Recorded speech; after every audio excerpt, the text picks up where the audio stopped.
Sikkim series के episode 1 में हम दिल्ली पश्चिम बंगाल से होते हुए गंगटोक पहुंचे थे। एपिसोड 2 में गंगटोक से लाचेन आए थे।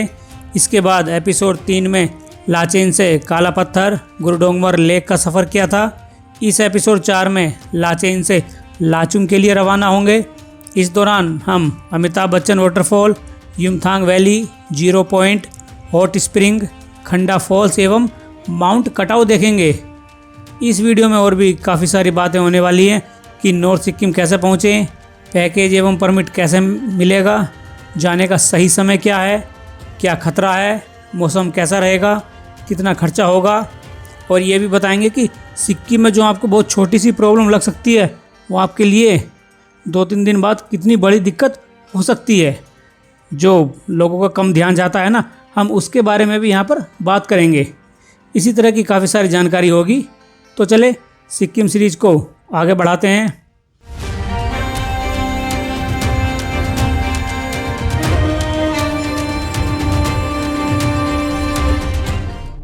ये लाचेन है, यहीं से रास्ता काला पत्थर और गुरुडोंगमर लेक जाता है, लेकिन हम वो पहले देख चुके, इसलिए अब लाचेन से लाचुंग की ओर चलेंगे जो 50 किलोमीटर है।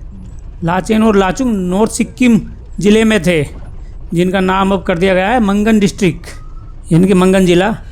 ये सिक्किम का सबसे ज़्यादा घूमे जाने वाला खूबसूरत डिस्ट्रिक्ट है। आबादी में तो कम है, लेकिन सिक्किम में ये सबसे बड़ा ज़िला है। सी लेवल से 2694 मीटर की हाइट पर बसे लाचेन का अर्थ है बड़ा दर्रा या बड़ा पास। यहाँ रुकने के लिए काफ़ी सारे होटल्स बने हैं। मैक्सिमम टूरिस्ट पैकेज में आते हैं। बिना पैकेज की बात करें तो यहाँ कमरा 1000 से 1500 रुपये के बीच मिल जाता है। बाकी सीजन पर डिपेंड करेगा। लाचेन और लाचुंग दोनों में स्वयं शासन, यानी कि यहाँ लोकल का अपना शासन चलता है। इसमें सरकार का दखल नहीं है, यानी कि इनके अपने नियम कानून है। इस शासन को कहते हैं यहाँ जुम्सा।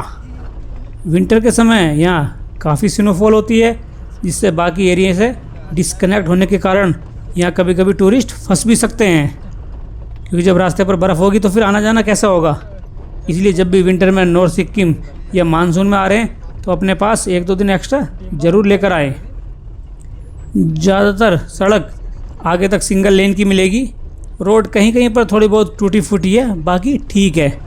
चूँकि पहाड़ी कर्व वाला रास्ता है, गाड़ी घूम घूम कर पहाड़ों पर चढ़ती उतरती है, जिससे कुछ लोगों को उल्टी के चांस बढ़ जाते हैं। अगर वोमिट होने का खतरा हो तो कुछ देर पहले डॉक्टर की सलाह से जो भी कोई दवा आपने पास रखी हो उसको खाकर गाड़ी में बैठ सकते हैं, क्योंकि अगर सफ़र में तबीयत ख़राब हो गई ना भाई साहब, तो फिर मज़ा सारा फीका पड़ जाएगा घूमने का।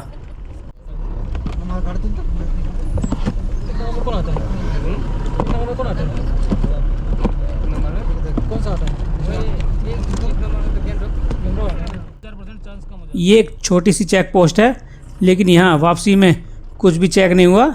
वो शायद टुंग चेक पोस्ट पर होगा, जो हम गंगटोक से आते हुए भी वहाँ पर चेकिंग हुई थी। ये सड़क किनारे वाटरफॉल है। लाचेन से लाचुंग जाते समय कुछ वाटरफॉल आते हैं, लेकिन उतने नहीं जितने कि गंगटोक से चुंगथांग के सफ़र में झरने पड़ते हैं। उस रास्ते पर 5 मेन वाटरफॉल हैं, जैसे बागतांग फॉल्स, बटरफ्लाई, 7 सिस्टर्स वाटरफॉल, मियोंग झरना और नागा फॉल्स। यानी कि मेन झरने सिक्किम की राजधानी से चुंगथांग तक आते हैं। बाद में लाचेन और लाचुंग की साइड इनकी संख्या कम हो जाती है। लाचुंग वाटरफॉल है।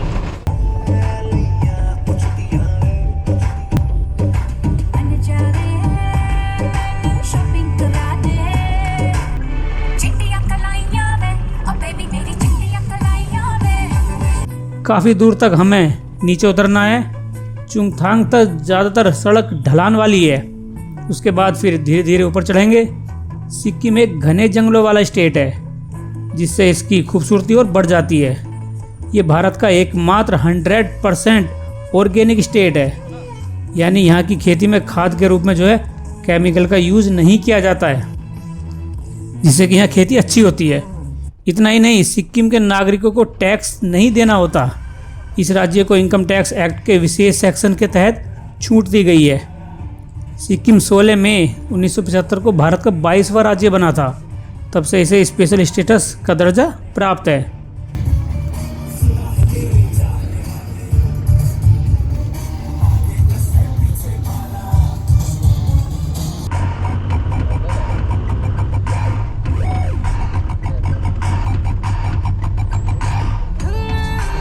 क्या हो गया? अरे चलो चल रहे हैं हम। क्या करोगे? चलो निकल। ब्रिज पर अलग अलग रंग के फ्लैग लगे हैं। ये तिब्बती संस्कृति का हिस्सा हैं। इन पर अलग अलग तरह के सिंबल और प्रार्थनाएं लिखी रहती हैं। ये झंडे आमतौर पर पहाड़ों की चोटी, मठों और रास्तों पर लगे मिलते हैं, मतलब जहाँ पर बौद्ध धर्म का प्रभाव ज़्यादा हो। जो मुख्यतः ये झंडे होते हैं वो सफ़ेद, लाल, नीले, पीले और हरे रंग के होते हैं।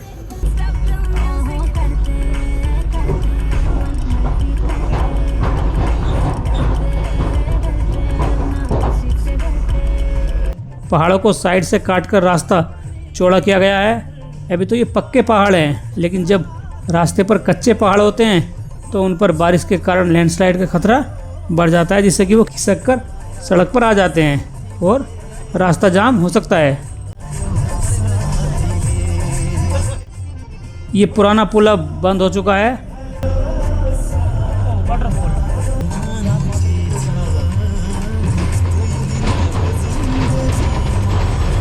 पुल के नीचे वाटरफॉल है। चलिए थोड़ी देर रुककर इसे देखते हैं। ये शेयरिंग टैक्सियाँ आमतौर पर फिक्स लोकेशन पर रुकती हैं। इसके पास में तारुम हॉट स्प्रिंग का बोर्ड लगा है, तो शायद ऊपर कोई गर्म झरने का मतलब गर्म पानी का स्रोत होगा, गर्म पानी का कुंड।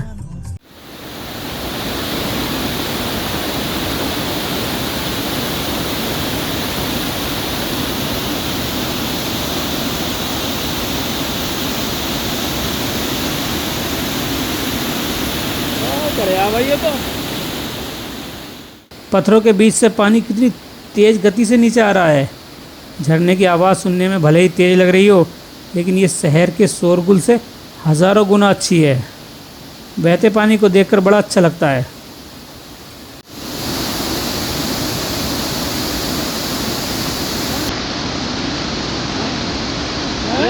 बढ़िया है रे तो।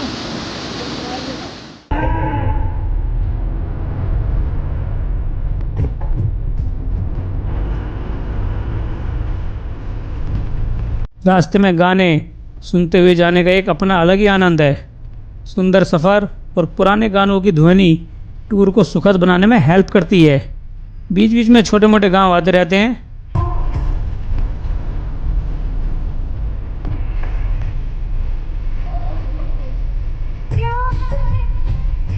ये क्या बन रहा है?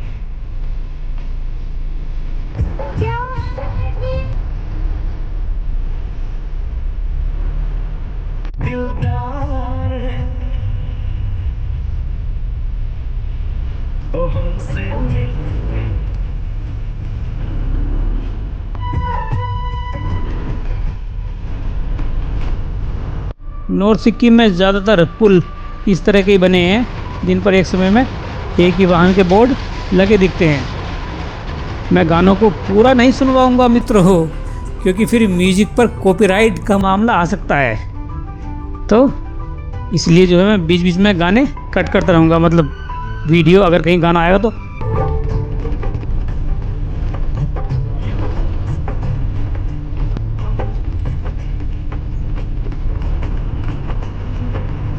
यहाँ कुछ देर के लिए ये मैदानी एरिया आ गया।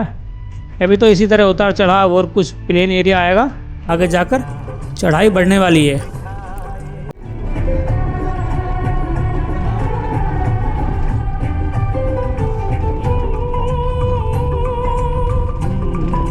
लाचेन से जैसे ही हम लाचुंग की ओर जाते हैं तो लाचेन से करीब 30 किलोमीटर नीचे की ओर चुंगथांग नाम की जगह आती है, जहाँ से लाचेन और लाचुंग दोनों जगहों के लिए अलग अलग रास्ते जाते हैं। चुंगथांग से लाचुंग 21 किलोमीटर रह जाता है। चुंगथांग में इसी नाम का एक डैम हुआ करता था, जो 3 से 4 अक्टूबर 2023 की बाढ़ में टूट गया। उस तबाही के निशान आज भी नॉर्थ सिक्किम में काफ़ी जगह देखे जा सकते हैं। ये बांध पहले कुछ ऐसा हुआ करता था जो आज ऐसा दिखता है। इसके बारे में पूरी डिटेल चाहिए तो मैंने एपिसोड 2 में बात की हुई है।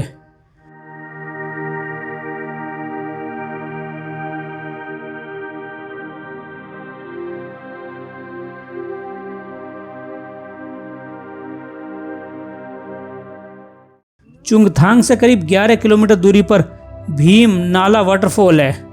ये काफ़ी ऊंचाई से गिरने वाला झरना है। झरना या वाटरफॉल हिंदी इंग्लिश का अंतर है, भाई कंफ्यूज मत हो जाना। इस ऊंचाई या लंबाई के कारण इसको बॉलीवुड के अभिनेता अमिताभ बच्चन फॉल्स के नाम से जानते हैं। ये जो है 3 चरणों में नीचे गिरता है, जो सिक्किम के सबसे ऊंचे झरनों में से एक है। इसके पास में एक छोटी सी दुकान पर चाय, कोल्ड ड्रिंक, बियर, जी हाँ बियर, दारू, वाइन वगैरह जो है यहाँ पर मिल जाएगी और मैगी भी अवेलेबल है। इस झरने का असली नाम जो है वो है भेवमा, BHEWMA फॉल्स, जिसका लोकल भाषा में अर्थ है लाल सांप। बाद में धीरे धीरे नाम बदलकर भीम नाला फॉल्स हुआ और फिर ऊंचाई के कारण इसको अमिताभ बच्चन वाटरफॉल या फॉल्स कहा जाने लगा। ऊपर से नीचे तक ये करीब 275 मीटर ऊंचा वाटरफॉल है।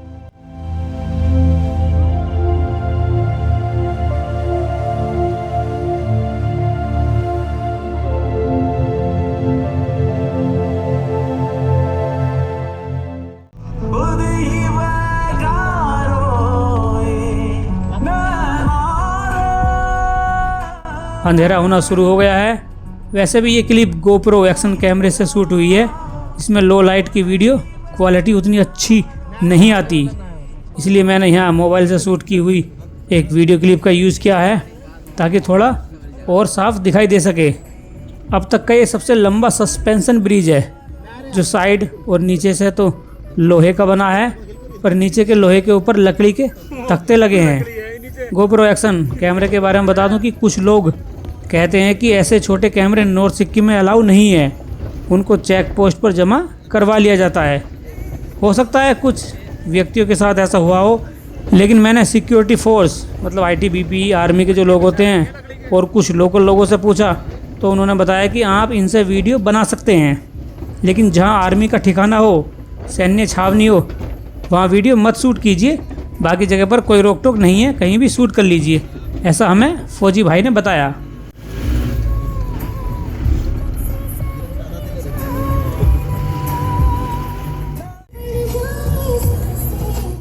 शाम के 6 बजे हैं। पहाड़ों में अंधेरा जल्दी हो जाता है, जिस कारण रात नज़र आ रही है।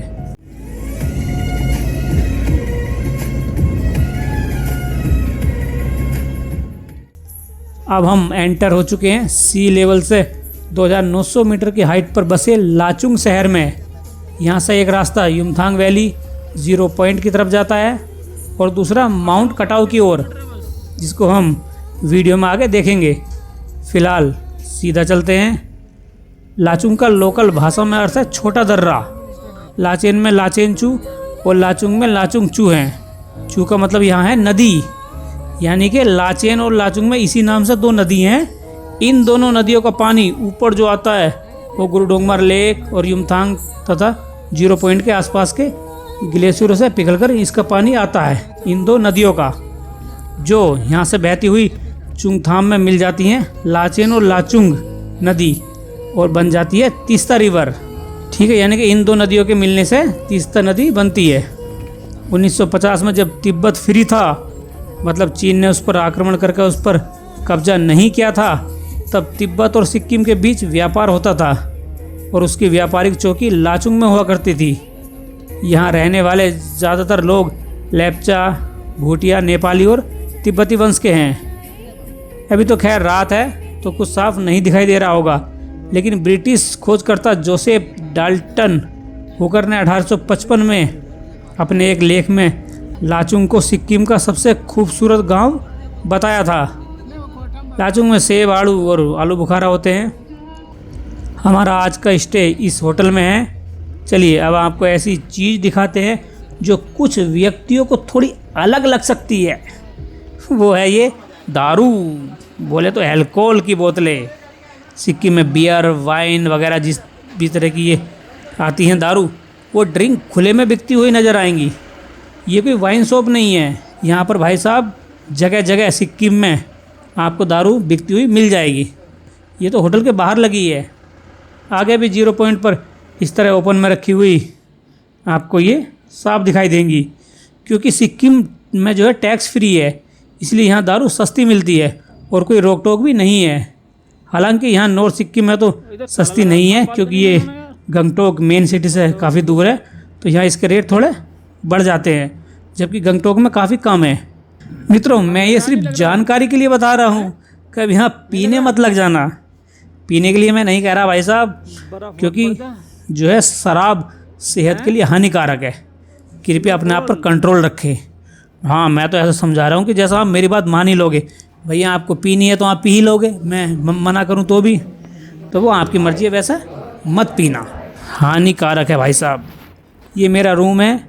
चूँकि मैं अकेले ही टूर कर रहा हूँ, मैंने पैकेज वालों से शुरू में ही बोल दिया था कि कृपया मुझे अकेले को रूम अलग से दिया जाए।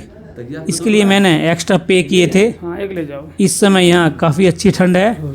ये बाथरूम है, इसमें गीजर तो लगा है लेकिन लाइट जाने वाली है। और ये देखिए, मैंने कहा और बिजली भाग गई। नॉर्थ सिक्किम में इलेक्ट्रिसिटी आती जाती रहती है, तो हो सकता है कि आपको मोमबत्ती के सहारे कुछ समय बिताना पड़े या फिर अंधेरे में भी। अब कहोगे कि आपकी इनके पास इन्वर्टर नहीं है क्या? वैसा इन्वर्टर भी होता है, लेकिन जब लाइट अगर कम हो जाए तो इन्वर्टर भी डाउन हो जाता है, क्योंकि सबको रोशनी देनी होती है हर कमरे में।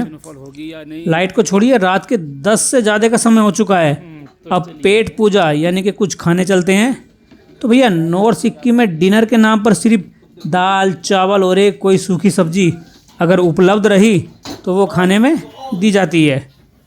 और खाना पैकेज में इंक्लूड रहता है, आपको अलग से रुपए देने की ज़रूरत नहीं है। लेकिन इस खाने की क्या सच्चाई है वो जो है आगे बताएंगे, क्योंकि आपको यहाँ रोटी नसीब नहीं होगी, रोटी नहीं मिलेगी।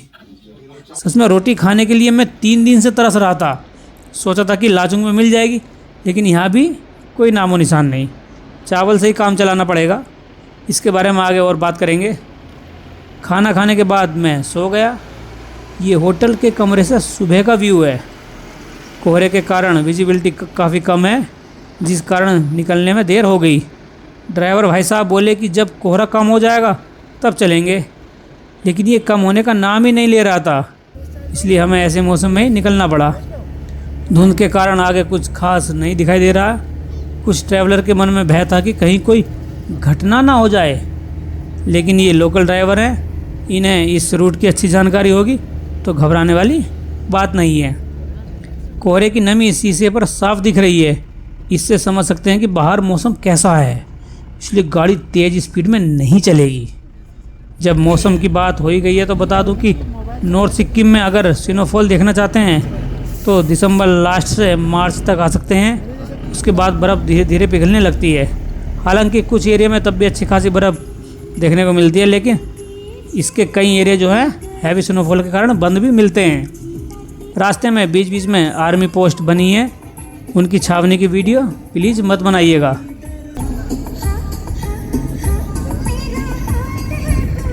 शायद मौसम देखकर गायिका भी कह रही है कि मेरा हाल है बुरा।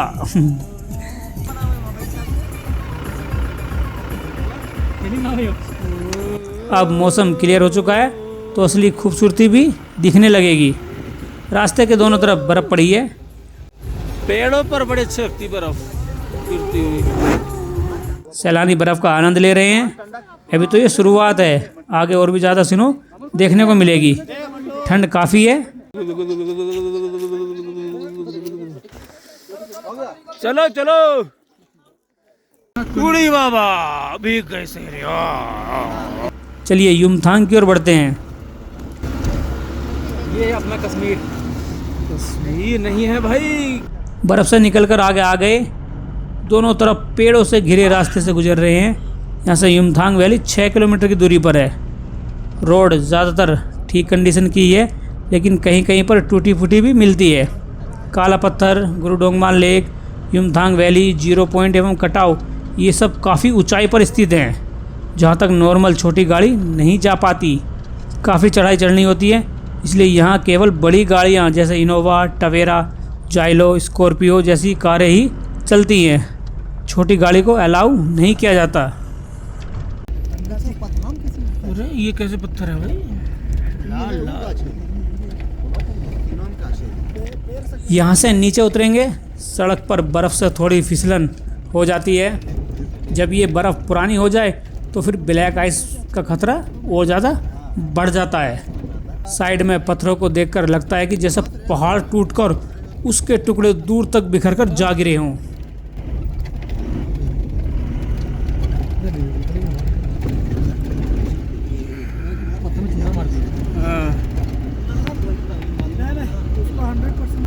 अच्छा, फ्लोवर ऑफ वैली ये है?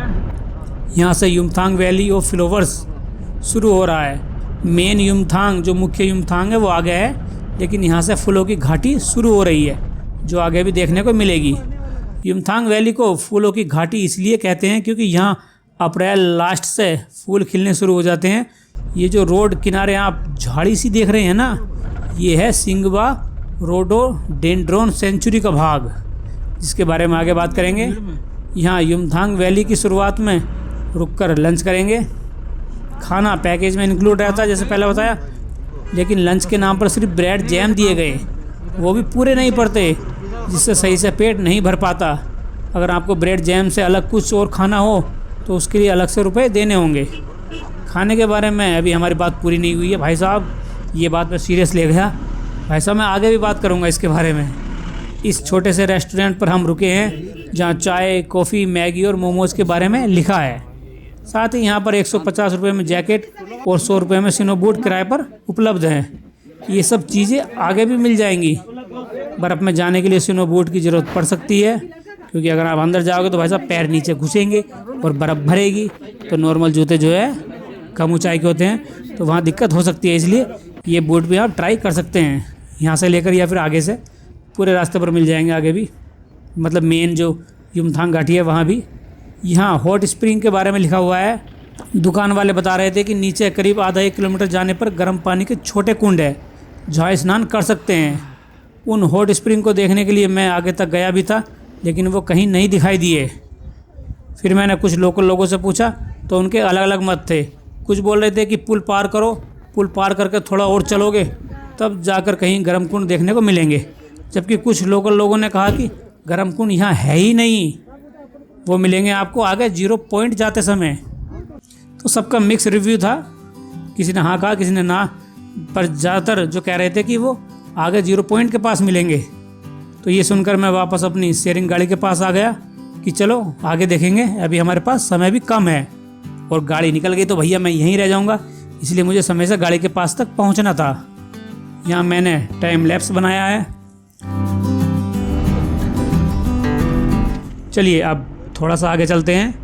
जैसे कि मैंने पहले बात की थी कि रास्ते के दोनों तरफ ये रोडोडेंड्रोन की झाड़ियाँ या छोटे पौधे हैं, पेड़ हैं, जिनको हिंदी में कहते हैं बुरांस।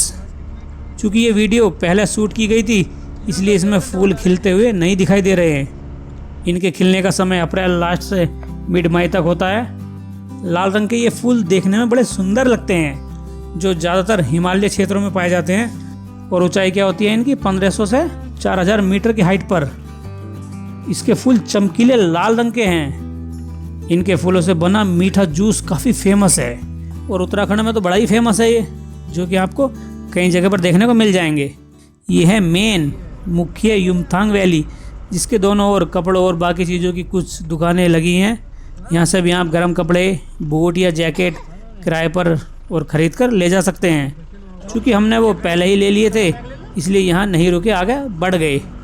युमथांग वैली को देखने के लिए कितने ज़्यादा टूरिस्ट आए हुए हैं, ये आपको वीडियो देखने से पता चल रहा है। यानी कि ये फेमस जगह है, मैदानी एरिया है, दूर तक जो है प्लेन ही प्लेन है। सी लेवल से 3564 मीटर की हाइट पर बसी युमथांग वैली को फूलों की घाटी भी कहते हैं। इसमें कई तरह के हिमालयन फूल देखने को मिलेंगे जो जून में खिलते हैं। उस दौरान ये घाटी रंग बिरंगी लगती है। और अगर रोडोडेंड्रोन यानी कि बुरांस के फूल खिलते हुए देखना है तो जैसे कि पहले बताया कि अप्रैल लास्ट से मिड मई या मई तक जो है आपको ये मिल जाएंगे। इसकी यहाँ 24 से ज़्यादा किस्में हैं, कहीं कहीं पर 40 प्रजातियों का भी जिक्र है। ये रोडोडेंड्रोन फूल जो है युमथांग वैली के अंडर आते हैं, जो कि है सिंगबा रोडोडेंड्रॉन सेंचुरी। ये सेंचुरी करीब 43 वर्ग किलोमीटर के एरिया में फैली है, जिसकी ऊंचाई सी लेवल से 3048 मीटर से शुरू होती है और 4575 मीटर तक जाती है। इसके बारे में थोड़ी और बात कर लेते हैं, क्योंकि ये कोई एक आम झाड़ी या पेड़ नहीं है। इसकी इम्पोर्टेंस, ये कितना ज़्यादा महत्वपूर्ण है, इसका अंदाज़ा इस बात से लगा लीजिए कि रोडोडेंड्रॉन यानी बुरांस सिक्किम और उत्तराखंड का राज्य वृक्ष है, मतलब स्टेट ट्री है। इसके अलावा हिमाचल और नागालैंड का भी ये राज्य फूल है। इतना ही नहीं, ये नेपाल का भी नेशनल फ्लावर है। और आगे बढ़ें भाई साहब, दूर जाएं तो अमेरिका के वाशिंगटन और वेस्ट वर्जीनिया का भी ये स्टेट फ्लावर है। अभी और सुनो, ये चीन में जियांगसी और साउथ कोरिया में जेजू प्रांत का भी प्रांतीय फूल है। हाँ, अलग अलग जगहों पर इसके रूप में या कलर में थोड़ी बहुत भिन्नता हो सकती है, लेकिन इतना तो है कि ये महत्वपूर्ण है। ये दो शब्दों से मिलकर बना है। रोडोन मतलब गुलाब और डेंड्रोन का अर्थ है पेड़। आमतौर पर बोला जाए तो इसका मीनिंग हुआ गुलाब का पेड़। घाटी के बीच से युमथांग चू यानी कि नदी बह रही है। मई जून से तो घाटी पूरी तरह फ्लावर से घिरी नज़र आएगी, लेकिन अगर सर्दियों में जनवरी से मार्च के बीच आ रहे हैं तो ये बर्फ़ से ढकी मिलेगी। तब फूल नहीं मिलेंगे, बर्फ़ मिलेगी सिर्फ। हम यहाँ इसलिए नहीं रुके क्योंकि एक तो कोहरे के कारण लेट हो गए थे और दूसरा यहाँ अभी फूल नहीं है, इसलिए हम आगे 0 पॉइंट की तरफ बढ़ रहे हैं। हाँ, एक बात और बता दूं कि युमथांग वैली विंटर में मतलब जनवरी से मार्च के बीच काफ़ी टाइम तक बंद भी रहती है, क्योंकि जब बर्फ़ पड़ जाए सड़क पर तो जो है वाहनों का आना जाना रुक जाता है। इसलिए उस दौरान पता कर आएँ कि युमथांग घाटी खुली है या नहीं सर्दियों में।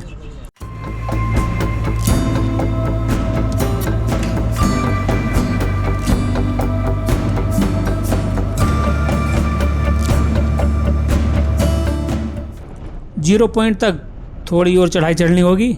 यहाँ से फिर से बर्फ़ दिखनी शुरू हो गई है, यानी कि हम ऊंचाई पर जा रहे हैं। ये 80 फीट लंबा युमथांग चू ब्रिज है।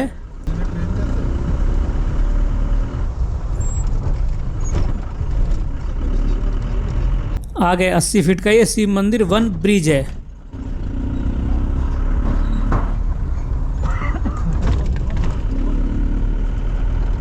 यहाँ आगे चेक पोस्ट बनी है जहाँ पर परमिट चेक होगा। जी हाँ, नॉर्थ सिक्किम में घूमने के लिए protected area permit PAP permit की ज़रूरत होती है, जो कि हर टूरिस्टों को और हर वाहन को लेना होता है। इसको आप गंगटोक या मंगन से बनवा सकते हैं, लेकिन अगर आपने पैकेज लिया है तो आपको टूर कंपनी एजेंट को अपनी वोटर ID और फ़ोटो देने होंगे, वहाँ आपका परमिट बनवा कर दे देंगे। आधार कार्ड सिक्किम में परमिट के लिए वैलिड नहीं है। यहाँ सड़क दोबारा से बनाई जा रही है।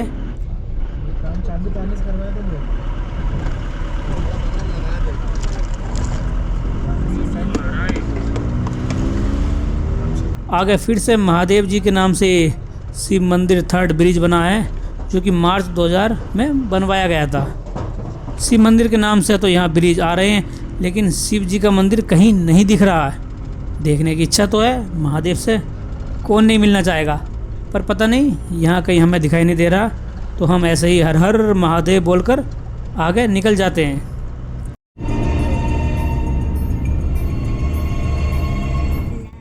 क्योंकि ऊंचाई बढ़ती जा रही है, इसलिए यहाँ पेड़ गायब हो चुके हैं। जो पीछे घने जंगल थे वो अब देखने को नहीं मिल रहे। जहाँ ज़्यादातर समय बर्फ़ रहती है वहाँ ट्री कम पनपते हैं। यह कहते हैं कि ट्री होते ही नहीं है। मित्रों, पीछे एक बात अधूरी रह गई थी, उसको यहाँ पर पूरा कर लेते हैं। नॉर्थ सिक्किम में हम सब टूरिस्टों का ये तीसरा दिन है। शुरू के 2 दिन तो मैंने एडजस्ट कर लिए और मेरे साथ वालों ने कि चलो काफ़ी दूर आए हैं तो ऐसा चलता है, लेकिन जब वही सेम बात तीसरे दिन घटी तो थोड़ा सा उसके बारे में बताना ज़रूरी हो गया।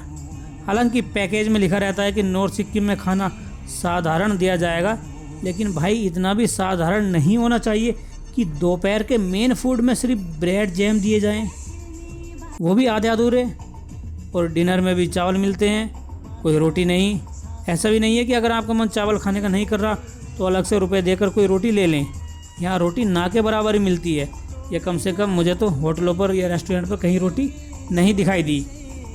हाँ चलो, मैंने मान लिया कि ये मेन शहर से दूर है तो कुछ सुविधाओं की कमी हो जाती होगी, पर भाई साहब मैं ऐसी अनेकों जगह पर गया हुआ हूँ जो मेन शहरों से सही से कनेक्टेड नहीं है, लेकिन वहाँ भी खाने की बेसिक चीज़ें तो मिल ही जाती है ना। यहाँ से जिला हेडक्वार्टर मंगन शहर मात्र 50 किलोमीटर की दूरी पर है। हाँ, पहाड़ी इलाका है, 50 किलोमीटर काफ़ी होते हैं, लेकिन ये इतना भी ज़्यादा दूर नहीं है कि यहाँ पर सुविधा ना पहुँच सके। और लाचुंग तो आपने देख ही लिया कि अच्छे खासा बड़ा है और होटल भी काफ़ी हैं। देखिए, अल्कोहल मतलब दारू खुलेआम बिक रही है। उन्हें भी तो यहाँ किसी माध्यम से लाया जाता होगा ना। मतलब दारू तो घर, दुकानों और होटलों में आसानी से उपलब्ध हो जाएगी, पर खाने में सिर्फ 4 चीज़ें ही दी जाएंगी। ये क्या यार। मैं ये कहना चाहता हूँ कि पैकेज के खाने में इन्हें कुछ और चीज़ें ज़रूर ऐड करनी चाहिए, या फिर बिना पैकेज के अलग से रुपए देकर रोटी मिल सके, इसकी होटल वालों को कुछ व्यवस्था करनी होगी या करनी चाहिए। टूरिस्ट बेचारा पूरा दिन सफ़र करता है। डे 1 में तो गंगटोक से 125 किलोमीटर दूर लाचेन आते हैं। दूसरे दिन सुबह जल्दी उठकर 65 किलोमीटर आगे गुरु डोंगमार लेक जाते हैं, और अगर काला पत्थर गए तो फिर और दूरी जुड़ेगी। इसके बाद वापस लाचेन आकर लंच करके फिर 50 किलोमीटर दूर लाचुंग पहुंचते हैं। यानी दूसरे दिन 180 किलोमीटर चलना होता है गाड़ी में बैठकर। और डे 3 में लाचुंग से युमथांग 0 पॉइंट का 50 किलोमीटर लगा लेते हैं। फिर वापस 167 किलोमीटर गंगटोक भी जाना है। तो तीसरे दिन का सफ़र हुआ 217 किलोमीटर। और अगर माउंट कटाव की तरफ चले गए तो फिर अलग से किलोमीटर ऐड होंगे। फिर भी अगर मोटा मोटा हिसाब मान लें कि हमें गंगटोक से गंगटोक तक 3 दिन में कितने किलोमीटर की दूरी चलनी है, तो वो बैठ रही है 522 किलोमीटर की। यानी कि लगभग 550 किलोमीटर मान लो 3 दिन में बैठना है हमें गाड़ी में। वो भी एक सीट पर 2 व्यक्तियों को, क्योंकि आगे एक सीट की जगह होती है, वहाँ 2 बैठा दिए जाते हैं, और बीच की और लास्ट की सीट पर भी एक्स्ट्रा पर्सन बैठाए जाते हैं, ताकि इनका जो है मुनाफा बढ़ सके, फ़ायदा ज़्यादा हो सके। मौसम ठंडा रहता है, रास्ते भी उबड़ खाबड़ हैं, सुबह को जल्दी उठना है, जिससे नींद भी पूरी नहीं हो पाती। ऐसा पूरा नॉर्थ सिक्किम में 3 दिनों तक चलता है। ये तो ऐसी समस्या है जो एकदम से याद आ गई, वरना इनके अलावा और भी काफ़ी दिक्कतों का सामना करना पड़ता है। तो ये भी एक समस्या है कि अगर पैकेज आप ले रहे हैं तो भाई साहब, एक रात लाचेन और एक रात लाचुंग में एक्स्ट्रा स्टे लोगे तो ज़्यादा अच्छा होगा। वरना तो आप फिर ऐसे ही किसी जगह को देखने गए, वहाँ ऐसा लगेगा कि देखी, उसे छुई जगह को और एकदम आ गए, मतलब आराम आपको नहीं मिलेगा। तो ये सब तैयारी से आए। एक रात लाचुंग और लाचेन में एक्स्ट्रा नाइट स्टे ले लोगे तो ज़्यादा अच्छा होगा, या फिर ऐसा कोई पैकेज लें जिसमें एक्स्ट्रा नाइट स्टे हो, वरना फिर काफ़ी दिक्कत पड़ेगी। ऐसे में यार, अगर टूरिस्ट थोड़ा बहुत सही खाना मांग रहा है खाने के लिए, तो इतना तो मिलना ही चाहिए ना भाई। टूरिस्ट कुछ तो डिजर्व करेंगे ना इतना किलोमीटर चलने के बाद, कि हम भरपेट अच्छा खाना खा सकें। अच्छा भी नहीं, एक नॉर्मल मिल जाए तो भी काफ़ी है। होटल और पैकेज वालों को थोड़ा बहुत इसके बारे में ज़रूर सोचना चाहिए, और कुछ ना कुछ इंतज़ाम रखें, ताकि टूरिस्टों की कुछ बेसिक ज़रूरतें, बहुत कम बेसिक ज़रूरतें पूरी हो सके। और खाना तो भाई साहब ऐसी चीज़ है, वो तो टूरिस्ट खाएगा ही। अब बताइए, रात के 11 बजे के आसपास इतनी ठंड में, माइनस टेम्परेचर में खाने के लिए चावल दे दिए जाए तो फिर क्या होगा? किसी का गला ख़राब होगा, किसी को सर्दी जुकाम होगा, मतलब काफ़ी दिक्कतें आ सकती हैं। मुझे ठंड में ज़्यादा चावल सूट नहीं करते, इसलिए मैं ये कह रहा हूँ। और बाकी टूरिस्टों की भी यही समस्या थी कि भाई एक दिन तो करीब रोटी दे देते हैं यार। घूमते हुए पता ही नहीं चलता कि जो अब हम खा रहे हैं वो ब्रेकफास्ट है या लंच है। कभी कभी इनमें एक खाना मिस भी हो सकता है, आदमी खुद भूल जाएगा कि ये मैं क्या खा रहा हूँ, सुबह का या शाम का, दोपहर का, कब कुछ पता नहीं। तो ऐसे हो जाता है। अगर आप मेरी वीडियोज़ देखते होंगे तो पता होगा कि मैं नॉर्मली शिकायत वाली बात नहीं करता, ज़्यादातर समय शांति रहता हूँ। ये भी कोई कंप्लेन नहीं है, बस मैं बता रहा हूँ कि ये मेरे कोई अकेले की बात नहीं है, बल्कि लगभग हर टूरिस्ट को ये समस्या होती है कि भाई साहब खाना तो सही दे दो यार। आपने पैकेज में पहले से ही पूरे रुपए ले लिए, पर खाने के नाम पर सिर्फ वही खिला रहे हैं, बहुत ज़्यादा नॉर्मल खाना। और कम से कम रोटी तो जोड़ ही लो यार। मैं बार बार रोटी का जिक्र कर रहा हूँ, तो स्वाद बदलने के लिए मान लो कुछ तो अलग कर दो, तो वो ऑप्शन रखना चाहिए। हाँ, चावल भी सही चीज़ है, ऐसा नहीं कि ये ख़राब खाना है, अच्छे लगते हैं चावल, लेकिन कब तक खाऊं? ये आज तीसरा दिन है, और मेरी समस्या नहीं, सबकी लगभग यही शिकायत है। जैसे कि पहले बताया कि रात के 11 बजे के आसपास माइनस टेम्परेचर में चावल। अरे भाई, क्यों गला ख़राब करना अपना? और खा भी लोगे तो भाई साहब फिर दिक्कतें हो जाएं, क्या फ़ायदा।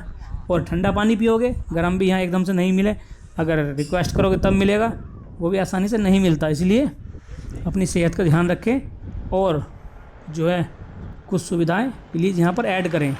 वैसे मेरे कहने से क्या होगा भाई साहब, कोई फ़र्क नहीं पड़ेगा। लेकिन फिर भी जो लोग ये कह रहे हैं कि काफ़ी दूर है, यहाँ पर सामान कैसे पहुँचाएँ, इतनी आसान नहीं हो पाता यहाँ पर सुविधाएं देना। भाई साहब जब आप दूर से दारू लेकर आ सकते हैं तो थोड़ा बहुत आटा भी तो मिल सकता है ना। रोटी से काफ़ी टूरिस्टों को थोड़ी बहुत संतुष्टि तो मिल ही जाएगी कि चलो सफ़र तो थकाने वाला था पर पेट सही से भर गया तो अच्छा रहा। खैर मेरे कहने से क्या फ़ायदा होगा, उल्टा ही लोग मुझे बोलने लगेंगे कि तू खाने का लालची है, पेटू है। जब सफ़र में इतना आराम चाह रहा है तो फिर घूमता ही क्यों है, या प्राइवेट कार से घूम ले, वगैरह वगैरह इस तरह की बात लोग कर सकते हैं। भाई साहब मैं खाने में पेटू नहीं हूँ, ज़्यादा नहीं खाता।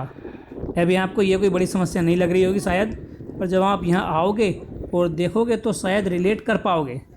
मैं सिक्किम की जगहों के बारे में कुछ नहीं कह रहा, ये बहुत खूबसूरत और अच्छा स्टेट है, लोग भी बढ़िया हैं, अच्छे से बात करते हैं, व्यवहार भी सही है। पर एक जगह परेशानी लगी खाने की तो वो मैंने बोल दी, बाकी तो आई लव यू सिक्किम, मैं यहाँ बाद में भी आना चाहूँगा।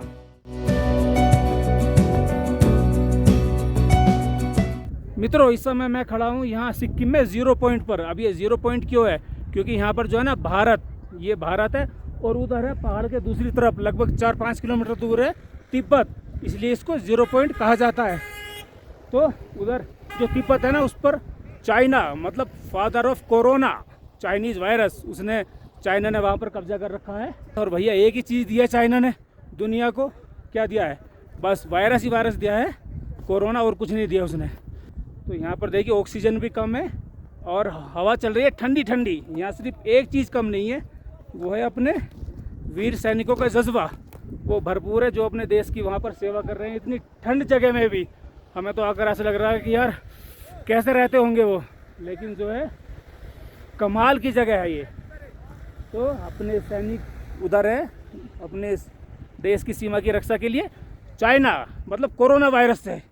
तो जब भी आप चाइना बोले कोरोना वायरस का जिक्र करें, चाइनीज भूल मत जाना भाई साहब, चाइना ने क्या दिया दुनिया को, सिर्फ वायरस दिया है। ठीक है भाई, तिब्बत है उधर, कभी ना कभी तो आज़ाद होगा वो चाइना से। तो इसी शुभकामनाओं के साथ उधर अपना तिरंगा लहर रहा है, उधर अपनी भारतीय सेना है। तो जय हिंद। तो ये यहाँ पर 0 पॉइंट है, वो देखिए रिवर पूरी जमी हुई है, इसके ऊपर बर्फ़ जमी है, तो सावधानी से चलना पड़ेगा। और ठंड हो रही है यहाँ कड़ाके की 0 पॉइंट पर। ओ ये जा रहा है, इसके नीचे से पानी निकल रहा है, ठीक है ये वाला पूरा। तो इस पर जो है सोच समझ कर चलना होगा, वरना नीचे चले जाएंगे। और बड़ी ठंडी हवा चल रही। उधर देखिए, इधर ये जो पहाड़ है ना, इसके पीछे है तिब्बत, वो जो चाइना ने अपने कब्जे में कर रखा है। बड़े पत्थरों के ऊपर सफ़ेद बर्फ़ यहाँ वर्ष भर देखने को मिल जाएगी ज़्यादातर। अभी तो खैर कम बर्फ़ है, लेकिन सर्दियों के समय यहाँ इतनी ज़्यादा बर्फ़ गिरती है कि उस समय ये पॉइंट बंद रहता है अक्सर। इस पॉइंट को यूमे सेमडोंग के नाम से भी जाना जाता है। ये आखिरी पॉइंट है जहाँ तक टूरिस्ट वाहनों को जाने की अनुमति है, इससे आगे आप नहीं जा सकते। ये थोड़ा बहुत आधा 1 किलोमीटर और जा सकते हैं, उसके बाद नहीं। दूसरे देश की सीमा होने के कारण इसको 0 पॉइंट कहते हैं। यहाँ विदेशी नहीं आ सकते। खाने पीने के लिए चाय, मैगी, कुछ चीज़ें मिलती हैं। ओपन में यहाँ पर भी विस्की, वाइन, रम, वोडका, दारू, बियर, जो भी कुछ आती हैं अलाए बलाए, वो यहाँ पर बिकते हुए साफ नज़र आएंगी। और यहाँ पैक भी मिल जाते हैं छोटे छोटे, कोई 100 रुपये का पैक है एक, कोई 150 रुपये का है, अलग अलग ब्रांड का। मतलब मैंने सिर्फ जानकारी दी है भाई साहब, फिर कह रहा हूँ कि मत पियो, आराम से जूस वूस पियो यार। 4663 मीटर की ऊंचाई पर बनी इस जगह पर ज़्यादा उछल कूद ना करें, वरना सांस लेने में दिक्कत हो सकती है, क्योंकि यहाँ ऑक्सीजन कम है, तो माउंट सिकनेस का खतरा बना रहता है। आप यहाँ कभी भी आ रहे हो, साथ में गर्म कपड़े ज़रूर रखें। ये एरिया जनवरी से मार्च तक मैक्सिमम टाइम बंद रहता है हैवी स्नोफॉल के कारण। और हाँ, पैकेज में सिर्फ युमथांग वैली इंक्लूड रहता है। अगर 0 पॉइंट देखना है तो उसके लिए 300 से 350 रुपये हर टूरिस्ट को अलग से ड्राइवर को देने होंगे। ऊपर ऊपर क्या हो रहा है? ये ऊपर जो बादलों का मूवमेंट देख रहे हैं वो ओरिजिनल लगता है बर्फ पड़ने वाली। मतलब ऐसा नहीं कि हमने वीडियो की स्पीड बढ़ा दी हो या कोई टाइम लैप्स हो। ये नॉर्मल वीडियो चल रही है और नॉर्मल स्पीड में भी बादल देखिए कितनी तेज़ी से चल रहे हैं। पता नहीं क्या होगा। अरे चलिए मित्रों, अब 0 पॉइंट से वापस गंगटोक की ओर चलते हैं, जिसके लिए हमें 167 किलोमीटर 167 का सफ़र तय करना है। लेकिन जाते समय भी हम आपको कुछ और दिखाकर ज़रूर जाएंगे, आपको निराश नहीं करेंगे। आपको जो है बीच बीच में अच्छी चीज़ें और दिखाते रहेंगे जितना हमारे बस की है, जो कि थोड़ी देर बाद देखने को मिलेगा। इतना आप इस बर्फीले रास्ते का आनंद लीजिए। तो जब भी आप यहाँ पर या कहीं पर जैसे भारत और चाइना जो तिब्बत की साइड है वहाँ पर सीमा पर जाए ना, तो वहाँ पर अगर चाइना बोलें तो ये ज़रूर बोलना कि वहाँ पर तिब्बत जो है चाइना ने कब्जा कर रखा है। तो तिब्बत अपना जो है एक अलग स्वतंत्र देश हुआ करता था और उस पर चाइना ने कब्जा किया था। तो ये बात हमेशा जिक्र करना जब भी चाइना का नाम आए तिब्बत की साइड से, कि वो चाइना नहीं है, तिब्बत है जिस पर चाइना का गैर कानूनी कब्जा है। 0 पॉइंट में कुछ गर्म पानी के झरने, हॉट स्प्रिंग भी बने हैं, जहाँ पर ठंड के मौसम में पानी काफ़ी गर्म रहता है, जिसमें आप आनंद मज़े के साथ स्नान कर सकते हैं। कहते हैं कि इस पानी में सल्फ़र की मात्रा ज़्यादा होती है जो शरीर को फ़ायदा देती है। यहाँ पानी पाइप के द्वारा पहुँचाया जाता है।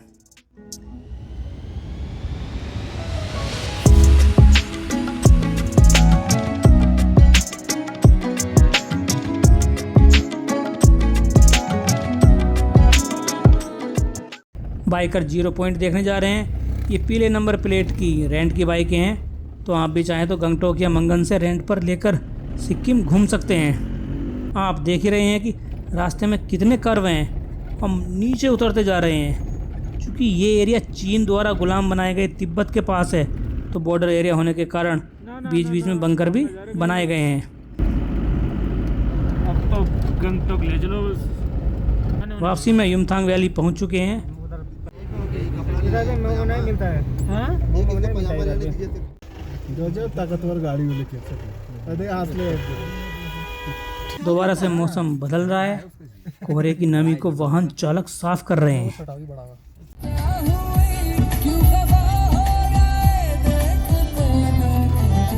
हम वापस लाचुंग आ चुके हैं। यहाँ पर खाना खाकर आगे गंगटोक के लिए निकलेंगे। फिर से भाई साहब खाने की बात आ गई, ब्रेड जैम और चावल। क्योंकि मुझे रोटी खानी थी पर वो थी नहीं, तो मैं क्या करता। तो भाई साहब ब्रेड ही ला दो, ब्रेड हो तो जैसे तैसे वो कहीं से ब्रेड लेकर आए, उन्हीं से मैंने काम चलाया। बताइए, मैं ब्रेड से खा रहा हूँ, ये वाला ब्रेड, इससे मैंने काम चलाया।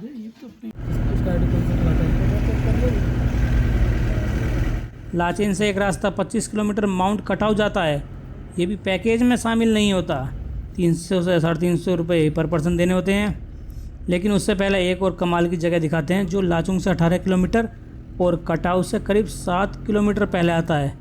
वो है ये खंडा फॉल्स। ये काफ़ी बड़ा झरना है जिसमें ऊंचाई से पानी गिरता है। आई लव खंडा वाटरफॉल लिखा है। सर्दियों के समय यहाँ आसपास पानी जम जाता है और बर्फीला झरना तब देखने में बड़ा अच्छा लगता है। ये कमाल का नज़ारा है। गर्मी का भी देख लीजिए आप और सर्दी का भी।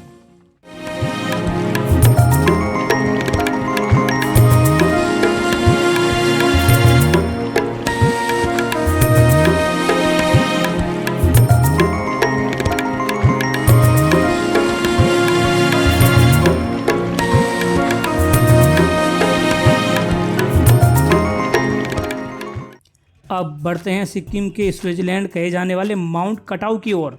वैसे पता नहीं क्यों अपने यहाँ के किसी खूबसूरत स्थान को स्विट्जरलैंड से जोड़ देते हैं।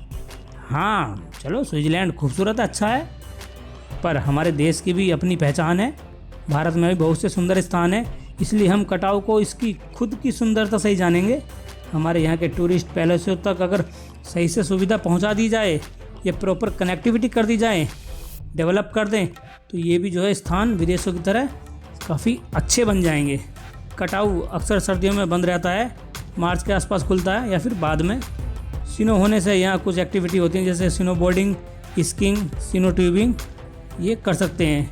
यहाँ से चीन काफ़ी पास है। ठीक है, माउंट कटाऊ आप ऐसा मान लीजिए जैसे लाचेन में काला पत्थर है ना, अगर आपको बर्फ़ आसपास ना मिल रही हो तो लाचेन से काला पत्थर जा सकते हैं और लाचुंग में जा सकते हैं माउंट कटाऊ।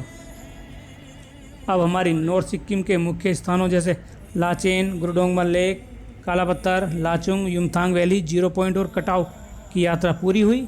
अब रात हो चुकी है, विजिबिलिटी कम है।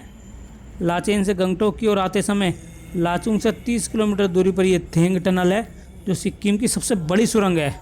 578 मीटर लंबी सुरंग को बीआरओ ने स्वास्तिक प्रोजेक्ट के अंतर्गत बनाया है। 2 लेन वाली ये सुरंग 2016 में बनना शुरू हुई और 7 जून 2018 को इसका उद्घाटन किया गया।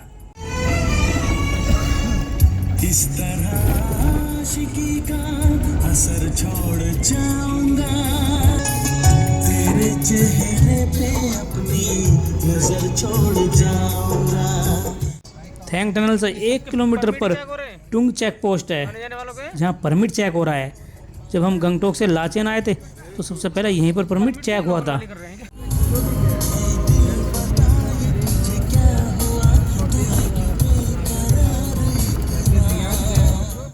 गाना है दिल तू है क्यों बेकरार इतना। ए भैया बेकरार कैसे ना हो यार, 3 दिन बाद हम गंगटोक जो जा रहे हैं पूरा होना और खाना भी मनपसंद खाएंगे। सपने तो ए यार खाना वीडियो में बार बार रिपीट हो गया, कहीं अजीब ना लगे सुनने में। चलो कोई बात नहीं।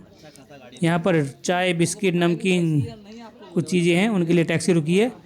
और यहाँ कोई भी चीज़ खाते हैं तो अलग से रुपए देने होंगे, ये पैकेज वाली नहीं है भाई साहब। मैंने लाचुंग जाते समय भी दिन में दिखाया था कि रास्ते में मुझे 2-3 रेस्टोरेंट पर पालतू बिल्ली देखने को मिली थी, जिसको मैंने अपने हाथ में उठा भी लिया था। और अब भी मैं ये कर रहा हूँ। अच्छा लगता है, मुझे पशु बहुत पसंद है। छोटे जानवर या बड़े जानवर सब अच्छे लगते हैं। यहाँ पर कुछ लोग घरों और रेस्टोरेंट में कैट पालते हैं। रात में भी ट्रैफिक बना हुआ है, जिससे हमें लगातार देरी होती जा रही है।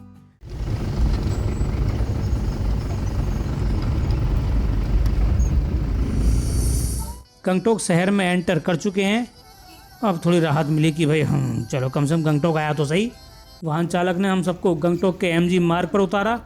मेरे लिए ये अच्छी बात है, क्योंकि मेरा रूम यहीं से करीब 300-350 मीटर के आसपास होगा और बाकी का भी एमजी रोड के नज़दीक ही था। सामने महात्मा गांधी रोड, जिसको शॉर्ट फॉर्म में कहते हैं एमजी मार्ग, यहाँ पर है। इसको हम सिक्किम सीरीज़ की अगली वीडियो में देखेंगे। ये है गंगटोक में होटल में मेरा कमरा। लाचुंग से यहाँ पहुँचने में हमें रात के करीब 12 बज चुके हैं। चूँकि मैं अकेले सोलो सफ़र कर रहा हूँ, इसलिए मैंने खुद के लिए सेपरेट रूम लिया है, जिससे पैकेज थोड़ा महंगा हो गया। और पैकेज में जानना है कि कितने रुपए लगे कितने दिन के, तो इसके लिए पिछला एपिसोड देख सकते हैं। वैसे मुझे अकेले यात्रा करना भी अच्छा लगता है, ऐसी बात नहीं। मैं अकेले भी अगर मुझे कहीं निकलना है तो मैं अकेले हूँ, 2 अकेला हूँ, कितना भी हूँ, मुझे जाना ही है।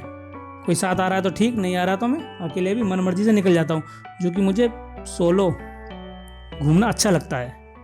चलिए मित्रों, रात काफ़ी हो चुकी है, अब हमें सोना है। तो ये थी अपनी आज की वीडियो। मिलते हैं आने वाली वीडियो में, जिसमें हम गंगटोक एमजी मार्ग, गंगटोक लोकल साइट सीइंग और नामची के 4 धाम तथा रवांगला घूमेंगे। मतलब सिक्किम सीरीज अभी शुरू नहीं हुई है, मतलब सिक्किम सीरीज अभी ख़त्म नहीं हुई है। अभी कम से कम आपको 4-5 एपिसोड और देखने को मिलेंगे। तब तक के लिए जय हिंद।